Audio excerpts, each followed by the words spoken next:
যাকে আমরা রাক্ষস সেই ছিল মহাদেবের সবচেয়ে বড় ভক্তদের একজন। রাবণ কেন শিবকে খুশি করতে নিজের মাথায় কেটে উৎসর্গ করতে চেয়েছিল জানো? রাবণ শুধু লঙ্কার রাজা ছিল না, সে ছিল মহাদেব শিবের পরম ভক্ত।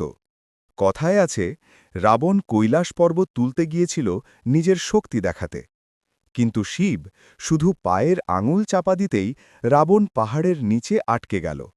ব্যথায় চিৎকার না করে সে শিবের স্তব গাইতে শুরু করল। সেখান থেকেই জন্ম নেয় বিখ্যাত শিব তাণ্ডব স্তোত্র।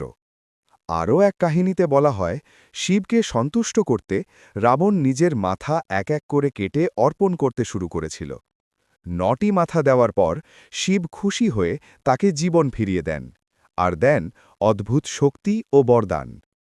তাহলে এত ভক্তি থাকা সত্ত্বেও রাবণ পতন হল কেন? কারণ ভক্তি ছিল সত্যি, কিন্তু অহংকার ছিল তার সবচেয়ে বড় শত্রু। এই কারণেই রাবণ আমাদের শেখায়, ভক্তি শক্তি দেয়, কিন্তু অহংকার সেই শক্তিকেই ধ্বংসে বদলে দেয়।